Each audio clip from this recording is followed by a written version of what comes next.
सारण में कार्यक्रम के दौरान भोजपुरी गायिका निशा उपाध्याय को गोली लग गई थी। फिलहाल निशा उपाध्याय की हालत खतरे से बाहर है। निशा उपाध्याय ने गीत के जरिए अपने चाहने वालों को उदास न होने का संदेश भेजा है।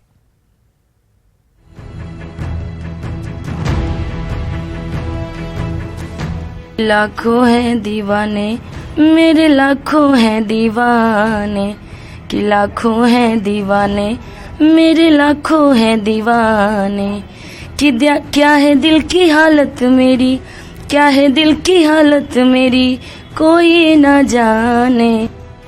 बिहार में इन दिनों शादी विवाह का सीजन चल रहा है। पुलिस और प्रशासन के सख्त निर्देश के बाद भी लोग समारोह में फायरिंग करने से बाज नहीं आ रहे हैं। बुधवार को सारण के सेंदुआर में उपनयन संस्कार हो रहा था। भोजपुरी गायिका निशा उपाध्याय अपनी टीम के साथ समारोह में प्रस्तुति देने पहुंची थी। कार्यक्रम चल रहा था। निशा के गानों पर नर्तकियां नाच रही थी और कुछ लोग फायरिंग कर रहे थे। तभी एक गोली चलती है और निशा उपाध्याय के पैर में गोली लग जाती है। आनन फानन में निशा उपाध्याय को पटना के एक प्राइवेट हॉस्पिटल में भर्ती कराया जाता है। फिलहाल निशा उपाध्याय की हालत खतरे से बाहर है। निशा बिल्कुल ठीक है। निशा उपाध्याय की बहादुरी देखिए। ऐसी हालत में भी उन्होंने गुनगुनाकर अपने प्रशंसकों को दुखी ना होने का संदेश दिया। बस यही चाहेंगे कि जितने फैंस मुझे प्यार करते हैं हमेशा ऐसे ही करते रहिए, और आप सबका ही आशीर्वाद है कि मैं अभी बच गई हूँ और ठीक हूँ, सुरक्षित हूँ।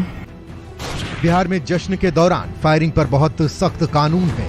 हथियार का लाइसेंस रद्द करने के साथ साथ जेल तक भेजने का प्रावधान है। बावजूद इसके जश्न में फायरिंग की घटनाएं थमने का नाम नहीं ले रही हैं।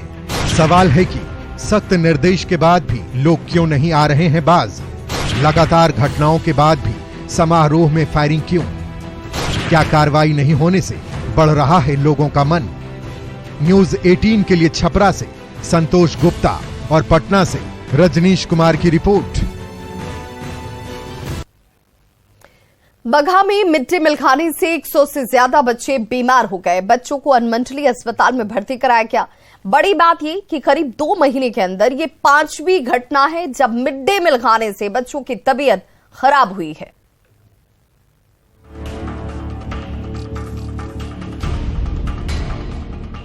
एक एक बेड पर 4-4 बच्चों के इलाज की तस्वीर को देखिए। ऐसा शायद बिहार में ही संभव है। खैर, अभी बात इलाज की नहीं करेंगे, बात उस मिड डे मील की होगी जिसको खाने के बाद बच्चों की ये हालत हो गई। मामला है बगहा का। राजकीय मध्य विद्यालय बरवल में मध्याह्न भोजन खाने के बाद 100 से ज्यादा बच्चों की तबीयत खराब हो गई। बच्चों की जैसे ही तबीयत बिगड़ी, घर वालों ने हंगामा कर दिया। फिर क्या था, आनन फानन में 146 बच्चों को अनुमंडलीय अस्पताल में भर्ती कराना पड़ा। अनुमंडलीय अस्पताल में यह भयावह स्थिति आपको दिखाने की कोशिश, देखिए कितनी दर्दनाक स्थिति है कि एक एक बेड पर 4-4 बच्चों को शिफ्ट करने की मजबूरी स्वास्थ्य विभाग के सामने आया। जैसे जैसे बच्चों की तबीयत ठीक हो रही है, अस्पताल से डिस्चार्ज किया जा रहा है, लेकिन बड़ा सवाल यह है कि मिड डे मील खाने के बाद क्यों बीमार पड़े बच्चे?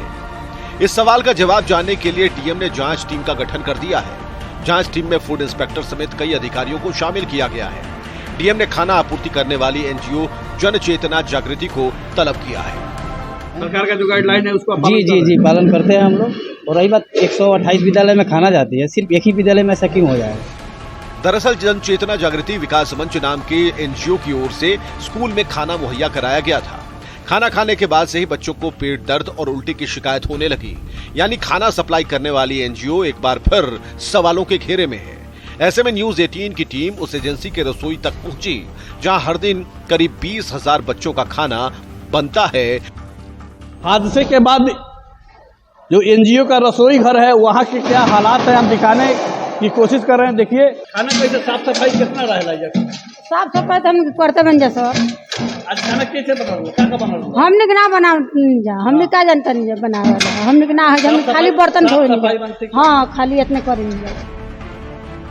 किसकी गलती से बच्चों की तबीयत बिगड़ी, ये तो जांच रिपोर्ट आने के बाद पता चलेगा। लेकिन चिंता की बात यह है कि ये कोई पहली घटना नहीं है। करीब 2 महीने में ऐसी 5 घटनाएं घट चुकी हैं।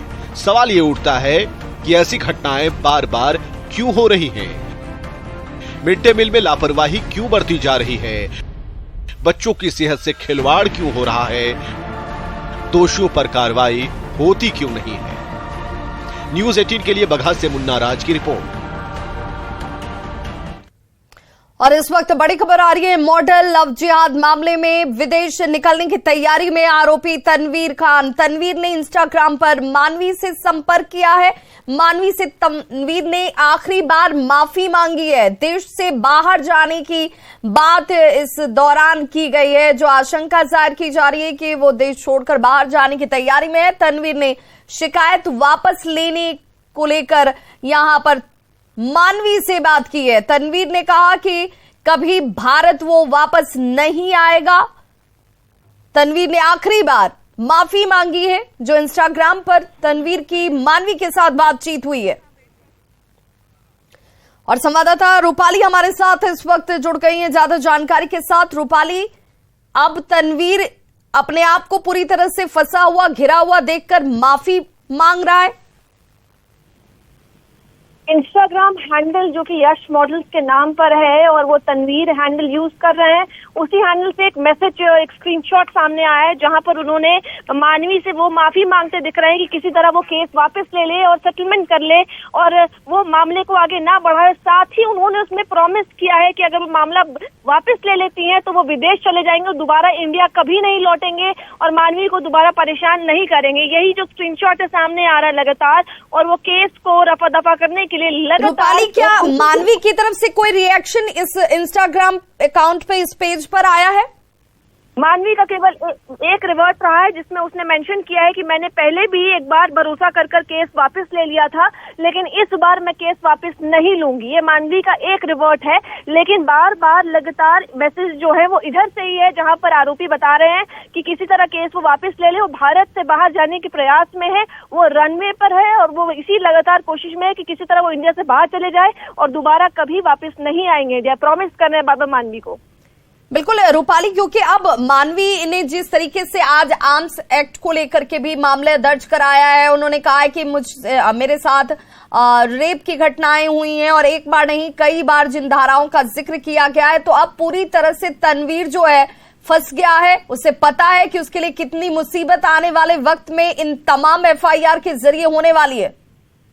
तनवीर जब कल न्यूज़ 18 के सेशन में लाइव जुड़े हुए थे, तभी भी वो कहीं ट्रैवल कर रहे थे, वो लगातार गाड़ी से कहीं जा रहे थे और उनका लास्ट लोकेशन जो सूत्रों के हवालों से हासिल हुआ है वो बिहार का शेर घाटी था, जो कि गया के पास का है, और वो लगातार अभी तक भी ट्रैवलिंग में है, जो कि उन्होंने खुद बताया है। तो वो कहाँ जा रहे हैं ये नहीं पता, लेकिन इस स्क्रीनशॉट के माध्यम से ये साफ रिवील होता है कि वो कहीं ना कहीं जाने के प्रयास में, जैसा उन्होंने खुद मेंशन किया। लेकिन रांची पुलिस ये बार बार दावा करती है कि वो कार्रवाई कर रही है, वो कोशिश कर रही है कि किसी तरह जो आरोपी है उसको ट्रैक किया जाए। बिल्कुल, बहुत बहुत शुक्रिया रूपाली त्रिपाठी तमाम जानकारी के लिए। तो देश छोड़कर भागने की तैयारी में तनवीर, क्योंकि जो इंस्टाग्राम पर बातचीत हुई है मानवी के साथ, वो अंदेशा जाहिर करता हुआ, और यही वो अकाउंट है जिसे यश मॉडलिंग इंटरप्राइजेस के नाम से तनवीर खुद हैंडल करते हैं, और उसी का इंस्टाग्राम पेज है जहां पर तनवीर और मानवी के बीच बातचीत हुई है। और मानवी ने जिस तरीके से यहां पर एक सेंटेंस सिर्फ मेंशन किया है, उनका कहना है कि इससे पहले भी भरोसा किया था और केस वापस लिया था, लेकिन इस बार वो ऐसा कोई कदम नहीं उठाने जा रही हैं। गोपालगंज में सैनिक स्कूल के भवन निर्माण में बड़े पैमाने पर राशि का घोटाला किए जाने का मामला सामने आया है। यहां भवन निर्माण में स्कूटी चोरी की बाइक, ई-रिक्शा और ट्रैक्टर ट्रॉली से 1,75,00,000 की सफेद बालू की ढुलाई कर राशि की निकासी कर ली गई। इसका खुलासा महालेखाकार की इस ऑडिट रिपोर्ट से हुआ, जिसके बाद डीएम ने कमेटी गठित कर जांच के निर्देश दिए हैं।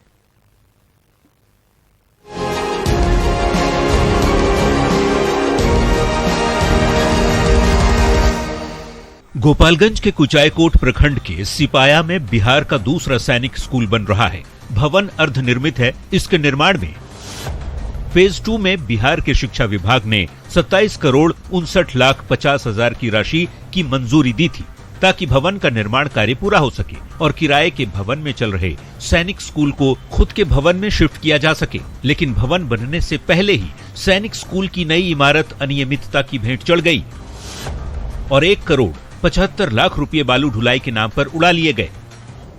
उसकी जांच की गई है, एक टीम बनाई गई है, उसमें सामान्य शाखा प्रभारी के द्वारा जांच की गई है। उनका रिपोर्ट अभी हमें प्राप्त है, हम लोग रिपोर्ट देख रहे हैं और फिर उचित कार्रवाई की जाएगी। महालेखाकार की ऑडिट टीम ने Bihar state education infrastructure development corporation के एमडी दफ्तर का ऑडिट किया तो गोपालगंज सैनिक स्कूल के निर्माण में हुए 2.25 करोड़ का फर्जीवाड़ा सामने आ गया। ऑडिट टीम ने जांच में पाया कि सारण की बजाय मधेपुरा से सफेद बालू खरीदा गया। सफेद बालू को एम्बुलेंस, ई रिक्शा, 3 पहिया वाहन, ट्रैक्टर ट्रॉली, स्कूटर, चोरी की गई बाइक के जरिए ले जाया गया था। 1,75,00,000 का भुगतान फर्जी चालान पर कर दिया गया था। इस सनसनीखेज खुलासे के बाद प्रभारी जिलाधिकारी के निर्देश पर कमेटी का गठन कर जांच कराया जा रहा है। वहीं भूतपूर्व सैनिक संगठन के जिलाध्यक्ष ने घोटाले पर चिंता जाहिर करते हुए दोषियों पर कार्रवाई की मांग की है। हम चाहते हैं या सरकार से हमारी अपील है कि इस घटना की जांच होनी चाहिए और इसमें जो भी लोग संलिप्त हैं उन पे कार्रवाई होनी चाहिए। गोपालगंज में बन रहे सैनिक स्कूल का निर्माण गौरव की बात जरूर है, लेकिन निर्माण कार्यों में हुए घोटाले पर गंभीर सवाल खड़े हो रहे हैं। सवाल ये कि बाइक, एम्बुलेंस और ई रिक्शा से कैसे हुई बालू की ढुलाई?